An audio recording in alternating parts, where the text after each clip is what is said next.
नमस्कार दोस्तों, मैं अमन स्वागत करता हूं आपके अपने YouTube चैनल एजुकेशन हब पे। यह बिहार शिक्षक भर्ती के लिए भूगोल का 26वां क्लास है और हम देख रहे हैं NCERT based question answer series. और यह कक्षा 11 के भूगोल अध्याय 5 के प्राकृतिक वनस्पतियों के क्वेश्चन आंसर का दूसरा भाग है। तो अगर अभी भी आपने चैनल को सब्सक्राइब नहीं किया है तो चैनल को सब्सक्राइब अवश्य कर लें। और इस PDF को प्राप्त करने के लिए आप हमारे टेलीग्राम से जुड़ सकते हैं, जिसका लिंक वीडियो के डिस्क्रिप्शन में दिया हुआ है। तो चलिए बढ़ते हैं क्वेश्चन की तरफ। तो यहाँ पे पहला क्वेश्चन पूछा गया है कि नीचे दिए गए कथनों में से कौन सा कथन सामाजिक वानिकी को परिभाषित करता है। तो पहला कह रहा है किसानों द्वारा अपनी खाली पड़ी भूमि में वृक्षारोपण करना, तो यह सामाजिक वानिकी को प्रदर्शित नहीं करता है। दूसरा कह रहा है मरुस्थलीय क्षेत्र में वृक्षारोपण कर वनों का विकास करना, ये भी नहीं आता है। तीसरा कह रहा है कि पर्यावरणीय सामाजिक व ग्रामीण विकास के मदद के उद्देश्य से वनों का प्रबंधन और सुरक्षा तथा ऊसर भूमि पर वनारोपण करना ही सामाजिक वानिकी कहलाता है। तो सही आंसर होता है आपका सी। और चौथा कह रहा है कि ग्रामीण एवं पर्वतीय क्षेत्रों में मृदा अपरदन को कम करने के लिए वनों का विकास, तो ये भी आपके सामाजिक वानिकी में नहीं आता है। तो सामाजिक वानिकी का सही आंसर होता है आपका सी कि पर्यावरणीय सामाजिक और ग्रामीण विकास में मदद के उद्देश्य से वनों का प्रबंधन और सुरक्षा तथा ऊसर भूमि पर वनारोपण करना।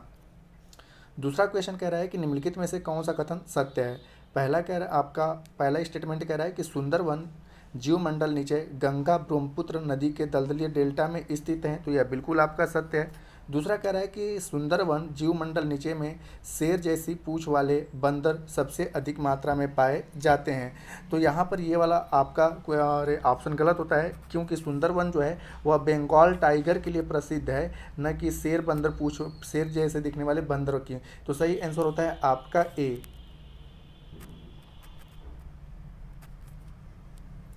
अगला क्वेश्चन है कि नंदा देवी जलमंडल नीचे के संबंध में नीचे दिए गए कथनों पर विचार कीजिए। पहला कह रहा है कि यहाँ मुख्यतः शीतोष्ण कटिबंधीय वन पाए जाते हैं, तो यह बिल्कुल आपका सत्य है। दूसरा कह रहा है कि इस जीवमंडल नीचे में हिम तेंदुआ, कस्तूरी मृग और हिम मुर्गा आदि पाए जाते हैं, तो यह भी आपका बिल्कुल सत्य है। और साथ ही साथ आपको बताते चलें कि नंदा देवी जो जयमंडल है वह किस राज्य में है, तो उत्तराखंड में है। नंदा देवी जो है उत्तराखंड में है। तो सही आंसर होता है आपका सी कि दोनों के दोनों कथन आपके सत्य हैं। अगला क्वेश्चन कह रहा है कि नंदा देवी जयमंडल नीचे से संबंधित कथनों पर विचार कीजिए। सेम वही क्वेश्चन है, रिपीट हुआ है, तो यहाँ पे आंसर इसको सी करते हैं।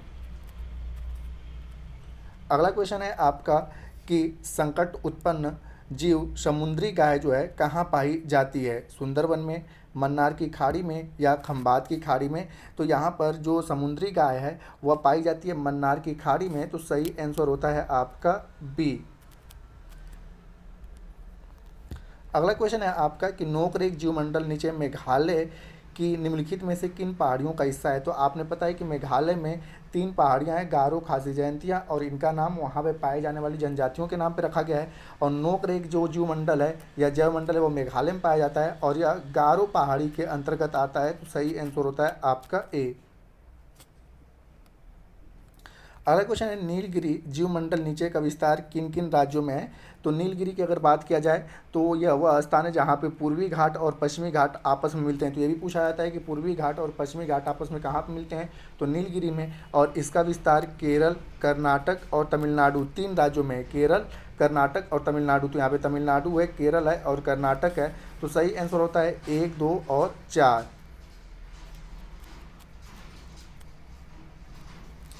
अगला क्वेश्चन है कि सूची 1 को सूची 2 से मिलाना है। यहाँ पे जयमंडल आरक्षित क्षेत्र को दिया गया है और दूसरे में राज्य दिया गया है। तो पहला दिया गया नंदा देवी, तो आप सभी ने पता है कि पूछा जा चुका है इसमें क्वेश्चन। तो नंदा देवी जो है उत्तराखंड में स्थित है। नोकरेक जो है वह मेघालय राज्य में स्थित है। नोकरेक जो है वह मेघालय राज्य में स्थित है। डिब्रू सैखोवा की अगर बात किया जाए तो डिब्रू सैखोवा जो है वह असम राज्य में स्थित है। और अगस्त्या मलाई की अगर बात करें, अगस्त्या मलाई की, तो अगस्त्या मलाई जो है वह केरल राज्य में स्थित है। तो ये आपका सही मैचअप होता है।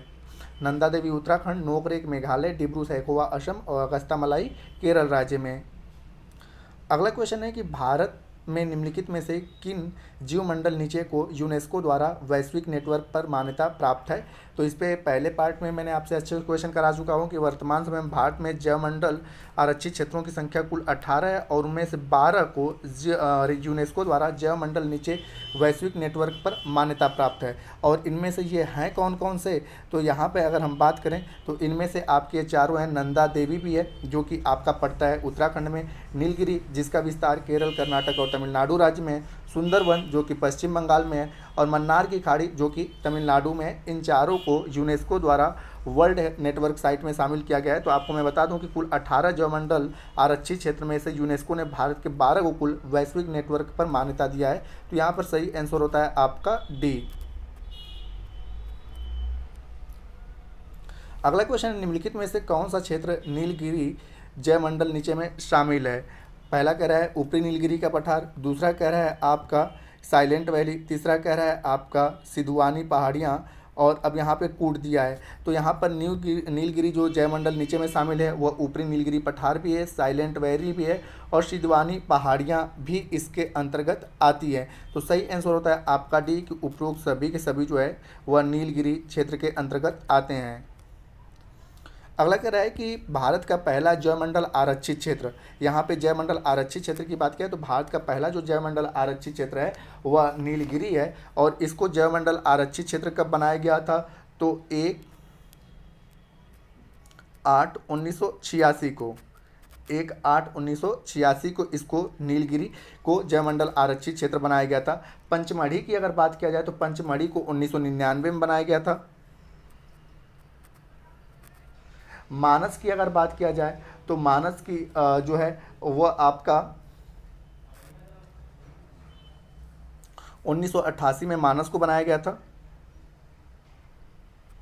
नंदा देवी की बात किया जाए तो नंदा देवी को साल 1988 में ही बनाया गया था, और सबसे पहले बनाया गया था नीलगिरी को 1986 में। तो सही आंसर होता है आपका डी। और यहाँ पे पंचमढ़ी की अगर बात किया जाए तो पंचमढ़ी जो है वह स्थित है आपका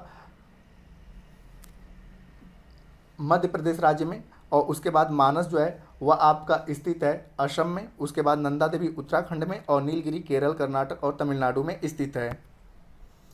अगला है आपका क्वेश्चन कि ये विशेष प्रकार के भौमिक और तटीय पारिस्थितिकी तंत्र हैं जिन्हें यूनेस्को के मानव और जीवमंडल प्रोग्राम यानी कि MAB के अंतर्गत मान्यता प्राप्त है। उपरोक्त विवरण किससे संबंधित है?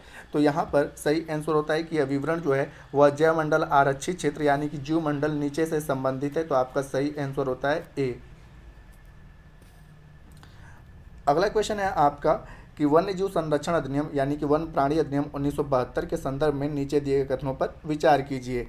पहला कह रहा है कि इस अधिनियम द्वारा मतलब यह अधिनियम वन्य प्राणियों के संरक्षण की कानूनी रूपरेखा तैयार करता है। तो यह बिल्कुल आपका सत्य है। दूसरा कह रहा है कि इस अधिनियम ने नेशनल पार्क, पशु विहार जैसे संरक्षित क्षेत्रों को कानूनी सहायता प्रदान करी। तो यह भी आपका सत्य है। तो आपका सही आंसर होता है सी वाला कि ए अरे पहला और दूसरा दोनों सत्य है। आपसे समान रूप से पूछा जाता है कि वन्य जीव संरक्षण अधिनियम कब लाया गया था? तो 1972 में, और वन्य जीव संरक्षण अधिनियम 1972 के तहत 1973 में ही प्रोजेक्ट टाइगर की शुरुआत की गई थी। पर्यावरण संरक्षण अधिनियम कब लाया गया था? तो 1986 में, और वन संरक्षण अधिनियम कब लाया गया था? तो 1980 में, और जैव विविधता अधिनियम कब लाया गया था? तो 2002 में। ये सारे आपके लिए इम्पॉर्टेंट होते हैं। अगला है आपका कि ग्रामीण वानिकी के संबंध में निम्नलिखित में से कौन सा कथन सत्य है? तो पहला कह रहा है कि कृषि वानिकी के अंतर्गत वानिकी और कृषि एक साथ की जाती है। तो यह बिल्कुल आपका सही है।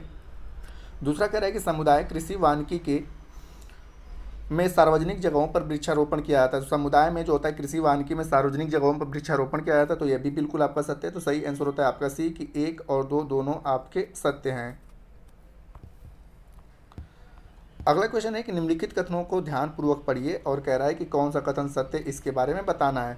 तो पहला कह रहा है आपका कि शहरों और उसके इर्द गिर्द निजी व सार्वजनिक जगहों पर वृक्ष लगाना और उनका प्रबंधन करना शहरी वानिकी के अंतर्गत आता है। तो यह बिल्कुल आपका सत्य है। दूसरा कह रहा है कि फार्म वानिकी के अंतर्गत किसान अपने खेतों में व्यापारिक महत्व वाले पेड़ को लगाते हैं। तो यह भी आपका सत्य है। तो सही आंसर होता है सी कि 1, 2 दोनों के दोनों आपके सत्य है। यहाँ पे बात करते हैं कि राष्ट्रीय कृषि आयोग जिसका गठन 1976 से 1979 के बीच में हुआ था, इसने वनों को 3 प्रकार के भागों में बांटा। ठीक है, जो सामाजिक वन थे इनको 3 भागों में बांटा। तो आपसे ये भी पूछा जा सकता है कि सामाजिक वनों को कुल कितने भागों में बांटा गया, तो 3 भागों में, शहरी वानिकी, ग्रामीण वानिकी और फार्म वानिकी। ठीक है, और यहाँ पर यह किसने बांटा था, तो राष्ट्रीय कृषि आयोग ने, जिसका गठन किया गया था 1976 से 1979 के बीच में। अगला सामाजिक वानिकी में शामिल किया जाता है। पहला कह रहा है आपका कि शहरी वानिकी को, तो मैंने यहाँ बताया कि सामाजिक वानिकी को 3 भागों में बांटा गया था। एक था आपका शहरी, दूसरा था आपका ग्रामीण और तीसरा था आपका फॉर्म। ठीक है, तीसरा था आपका फॉर्म। और यहाँ पे मैंने आपको बताया कि बेसिक तौर पे फॉर्म वानिकी के तहत किसान क्या करते हैं, अपने खेतों में वाणिज्यिक के किस्म के पौधों को उगाते हैं। ग्रामीण वानिकी में जो गांव के आसपास क्षेत्र होते हैं उनमें बेसिक तौर पे क्या करते हैं, लोग पौधे लगाते हैं। और शहरी वानिकी में क्या करते हैं, तो शहरों और उनके इर्द गिर्द निजी व सार्वजनिक भूमि जैसे कि हरित पट्टी, पार्क, सड़कों के खाली जगहों, औद्योगिक व्यापारिक स्थलों पर लोग उसका क्या करते हैं, वृक्ष लगाते हैं। तो इसे हम क्या करते हैं, शहरी वानिकी करते हैं। तो सामाजिक वानिकी में शहरी वानिकी को शामिल किया गया, ग्रामीण वानिकी को शामिल किया गया और फॉर्म वानिकी को शामिल किया गया। तो सही आंसर होता है आपका डी।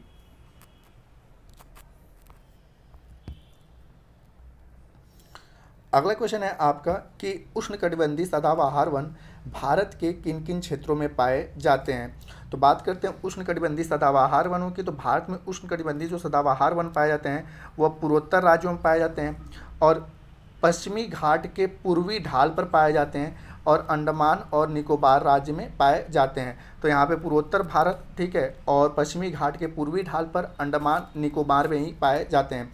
तो अब इसके अकॉर्डिंग देखते हैं, तो यह कह रहा है कि पश्चिमी घाट के पूर्वी ढाल पर, तो यह गलत है क्योंकि पश्चिमी घाट के यहाँ पर पश्चिमी ढाल पर पाए जाते हैं ना कि पूर्वी ढाल पर। ठीक है, तो मैं फिर से बता दूं आपको कि पश्चिमी घाट के आपके पश्चिमी ढाल पर पाए जाते हैं, क्योंकि जो पूर्वी ढाल होता है वह वृष्टि छाया प्रदेश होता है, यहाँ पे वन नहीं पाए जाते हैं। और यहाँ पर पश्चिमी घाट के पश्चिमी ढाल पर अच्छी खासी वर्षा होती है, जिसके कारण यहाँ पर सदाबहार वन पाए जाते हैं। दूसरा कह रहा है अंडमान निकोबार द्वीप समूह में, तो यह बिल्कुल आपका सत्य है। तीसरा कह रहा है अरावली पर्वत श्रृंखला पर, तो यहाँ पर भी वर्षा नहीं होती है, जिसके कारण यहाँ पर नहीं पाए जाते हैं। और चौथा कह रहा है उत्तर पूर्वीय क्षेत्र की पहाड़ियों पर, तो ये आपका उत्तर पूर्व की पहाड़ियाँ हैं, यहाँ पर पाया जाता है। तो सही आंसर होता है 2 और 4 जो दिया गया स्टेटमेंट, यहाँ पर आपके सदाबहार वन पाए जाते हैं। तो सही आंसर होता है आपका सी। अगला क्वेश्चन है कि निम्नलिखित में से किन नदियों के डेल्टाई मार्ग भाग में मैंग्रोव वन स्थित हैं। तो यहाँ पर किन नदियों के डेल्टाई, तो आप सभी ने पता है कि मैंग्रोव वन कहाँ पाए जाते हैं, सागर तटों पे पाए जाते हैं। और गंगा भी डेल्टा बनाती है, गंगा और ब्रह्मपुत्र के डेल्टा पे जो मैंग्रोव वन स्थित है, सुंदरवन विश्व प्रसिद्ध है। गोदावरी में भी मैंग्रोव वन पाए जाते हैं, महानदी और कृष्णा के भी डेल्टाई क्षेत्र में मैंग्रोव वन पाए जाते हैं। तो सही आंसर होता है आपका डी।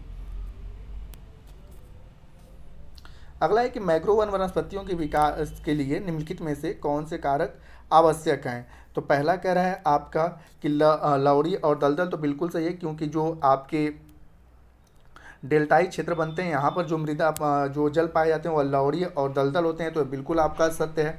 दूसरा कह रहा है कि ज्वारी और शकरी, यह भी आपका सत्य है। तीसरा कह रहा है कि 200 सेंटीमीटर या उससे अधिक औसत वर्षा वाले क्षेत्र में, तो यहाँ पर सदाबहार वन पाए जाते हैं, न कि मैंग्रोव वन, तो इसलिए ये गलत है आपका।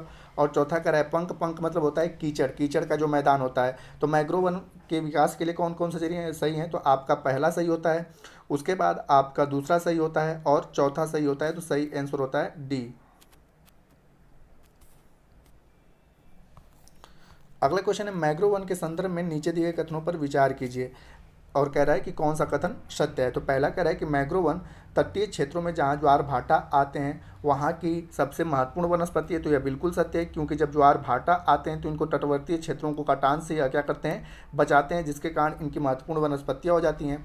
और दूसरा कह रहा है कि मैंग्रोव वन की पौधों की जड़ें जो होती हैं वह क्या होता है कि पानी में डूबी रहती हैं। तो यह भी आपका सत्य होता है। ठीक है, तो आपका दोनों के दोनों स्टेटमेंट आपके सत्य होते हैं। तो सही आंसर होता है आपका सी।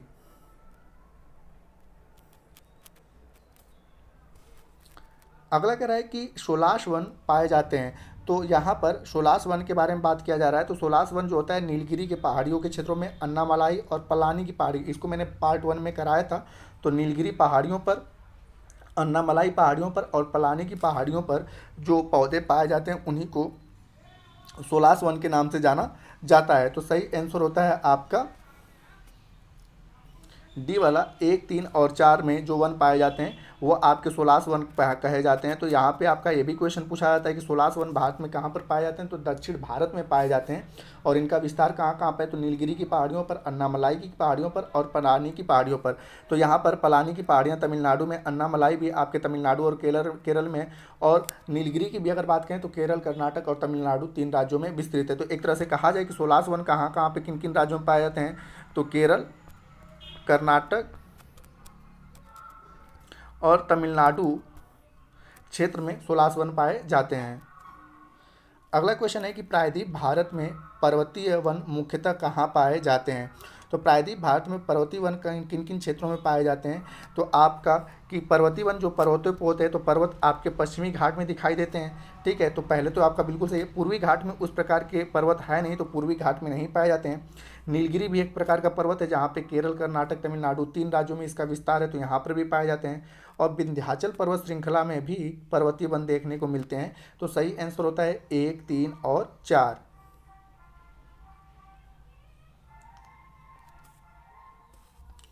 अगला क्वेश्चन है आपका कथन और कारण से। कथन कह रहा है कि हिमालय पर्वत श्रृंखला के दक्षिणी मतलब कि जो दक्षिणी ढाल की तुलना में उत्तरी ढाल में अधिक वनस्पतियां पाई जाती हैं। तो यह बिल्कुल आपका गलत है, क्योंकि हिमालय में जो होता है वह अधिक वनस्पतियां उत्तरी ढाल में पाई जाती हैं। ठीक है, उत्तरी ढाल में पाई जाती हैं कि यहाँ, क्योंकि यहाँ पर वर्षा होती है। ठीक है, जिसके कारण यहाँ पर क्या होती है, वनस्पतियाँ पाई जाती हैं। दक्षिणी ढाल में जो होता है वर्षा नहीं होती, जिसके कारण यहाँ पर वनस्पतियाँ नहीं पाई जाती हैं। इसी दक्षिणी ढाल में आपका लद्दाख स्थित है। ठीक है, लद्दाख स्थित है और इसे शीत मरुस्थल के नाम से जाना जाता है, क्योंकि यहाँ पर वर्षा नहीं होती है। तो पहला वाला स्टेटमेंट गलत है, क्योंकि उल्टा दिया है। कह रहा है कि दक्षिणी ढाल की तुलना में उत्तरी ढाल में अधिक वनस्पतियाँ पाई जाती हैं, तो पहला वाला स्टेटमेंट आपका गलत है। हिमालय पर्वत श्रृंखला में दक्षिणी ढाल की तुलना में उत्तरी ढाल में अधिक वनस्पतियाँ पाई जाती हैं। ठीक है, तो यहाँ पर आपका 1 मिनट आपको मैं फिर से क्लियर करता हूँ, क्योंकि हिमालय का जो क्षेत्र है, ठीक है, ये आपका हिमालय, ये दक्षिणी ढाल कहलाता है और ये उत्तरी ढाल कहलाता है। ठीक है, तो पहला वाला स्टेटमेंट आपका ये क्या कहलाता है, आपका दक्षिणी ढाल कहलाता है, क्योंकि ये नीचे, और ये उत्तरी ढाल कहलाता है। तो उत्तरी ढाल में वर्षा नहीं होती है और इसी उत्तरी ढाल पे आपका लद्दाख स्थित है। ठीक है, और लद्दाख को शीत मरुस्थल कहा जाता है। और दक्षिणी ढाल में अच्छी खासी वर्षा प्राप्त होती है। यहाँ पे ही मेघालय की पहाड़ियाँ हैं, नागा मिजो पहाड़ियाँ हैं, और यहाँ पर वर्षा के कारण यहाँ पर वनस्पतियाँ पाई जाती हैं। तो ये स्टेटमेंट बिल्कुल उल्टा है, क्योंकि ये कह रहा है कि दक्षिणी ढाल की तुलना में उत्तरी ढाल में अधिक वनस्पतियाँ पाई जाती हैं। तो यह गलत है, क्योंकि उत्तरी ढाल में वनस्पतियाँ नहीं पाई जाती हैं। कारण कह रहा है कि हिमालय पर्वत श्रृंखला के दक्षिणी ढाल पर अधिक वर्षा होती है। ठीक है, तो यहाँ पे कारण आपका सही है, लेकिन कथन आपका सही नहीं है। तो सही आंसर होता है आपका डी की कथन तो गलत है, लेकिन कारण आपका सही है। अगला है कि बहुमूल्य वृक्ष प्रजाति देवदार वन कहाँ पर पाए जाते हैं। तो देवदार वन जो पाए जाते हैं वह पश्चिमी हिमालय में पाए जाते हैं। तो सही आंसर होता है आपका बी। अगला कह रहा है कि हिमालय पर्वतीय क्षेत्र के नीचे से ऊपर की ओर जाने पर पाई जाने वाली वनस्पतियों का सही क्रम क्या है। तो यहाँ पर कह रहा है कि जब हिमालय में हम नीचे से ऊपर की ओर जाएंगे तो उसका सही क्रम क्या है। तो सबसे पहले पाए जाते हैं पर्णपाती वन, जिसे हम लोग मानसूनी वन कहते हैं। उसके बाद पाए जाते हैं आर्द्र शीतोष्ण कटिबंधीय वन। ठीक है, आर्द्र शीतोष्ण कटिबंधीय वन। उसके बाद पाए जाते हैं आपके शीतोष्ण कटिबंधीय वन। उसके बाद पाए जाते हैं लाइकेन। तो इसके अकॉर्डिंग आप देख पाएंगे, ठीक है, कि आपका सही ऑप्शन होता है ए वाला, कि हिमालय के पर्वतीय क्षेत्र में आप नीचे से ऊपर की ओर जाएंगे तो सबसे पहले पर्णपाती वन, फिर उसके बाद आर्द्र शीतोष्ण वन पाए जाएंगे, फिर शीतोष्ण कटिबंधीय घास के मैदान पाए जाएंगे, उसके बाद लाइकेन पाए जाएंगे। अगला क्वेश्चन है निम्नलिखित कथनों पर विचार कीजिए। पहला कह रहा है आपका कि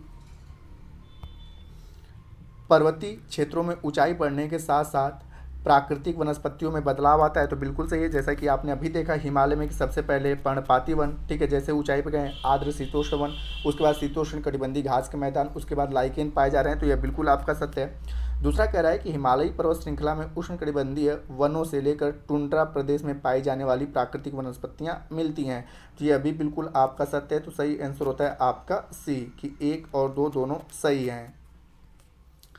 अगला क्वेश्चन है कि उष्णकटिबंधीय कांटेदार वनों के संदर्भ में कौन सा कथन सत्य है।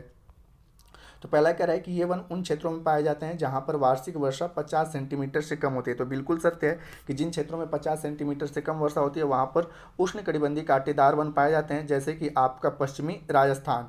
दूसरा कह रहा है कि इस प्रकार के वन देश के उत्तर पश्चिमी भागों में पाए जाते हैं, तो यह बिल्कुल सत्य है क्योंकि पश्चिमी राजस्थान जो है और आपका यहाँ पे ये जो थार का मरुस्थल है उत्तर पश्चिमी क्षेत्रों में ही आते हैं।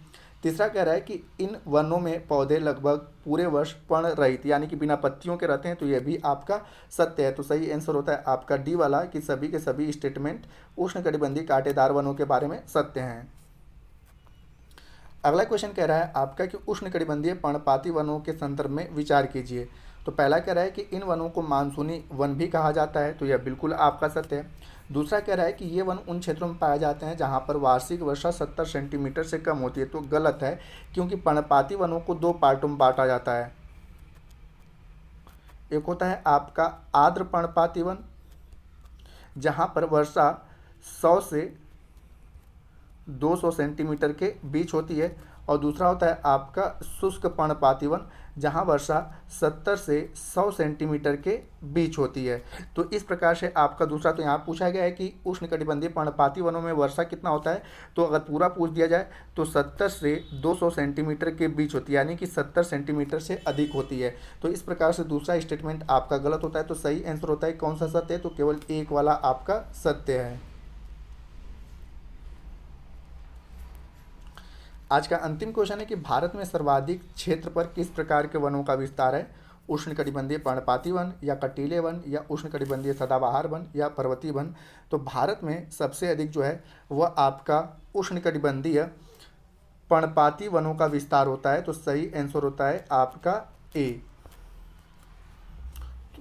और अगला क्वेश्चन है आपका कि निम्नलिखित में से कौन सा कथन उष्णकटिबंधीय सदाबहार वनों के संदर्भ में सही है। तो पहला कह रहा है आपका कि ये वन शीत और शुष्क प्रदेशों में पाए जाते हैं, तो यह बिल्कुल गलत है क्योंकि ये वन शीत और जहाँ पर वर्षा होती है उन क्षेत्रों में पाए जाते हैं, न कि शुष्क प्रदेशों में, ठीक है। तो यानी कि यह शीत और आर्द्र प्रदेशों में पाए जाते हैं। दूसरा कह रहा है कि इन वन क्षेत्रों में वार्षिक वर्षा जो होती है 200 सेंटीमीटर से अधिक होती है, तो यह बिल्कुल सत्य है। तीसरा कह रहा है कि ये वन विरल होते हैं, तो बिल्कुल गलत है क्योंकि ये वन कैसे होते हैं, सघन होते हैं, न कि विरल होते हैं। तो यहाँ पे पूछा है कि कौन सा कथन सही है, तो केवल 2 वाला कथन आपका सही होता है, तो आंसर होता है आपका बी। तो दोस्तों यह कक्षा 11 का अध्याय 5 रहा प्राकृतिक वनस्पतियाँ, और उसका यह 2 पार्ट रहा, दूसरा पार्ट रहा। उम्मीद करता हूँ कि आपको यह वीडियो पसंद आया होगा। वीडियो पसंद आया तो वीडियो को लाइक करें, कमेंट करें तथा अपने दोस्तों के साथ शेयर करें, और चैनल पर नए हैं तो चैनल को सब्सक्राइब अवश्य करें। तथा इस PDF को प्राप्त करने के लिए आप हमारे टेलीग्राम से जुड़ सकते हैं, जिसका लिंक वीडियो के डिस्क्रिप्शन में दिया हुआ है। तो वीडियो के अंत तक बने रहने के लिए धन्यवाद। मिलते हैं जल्दी नेक्स्ट वीडियो में।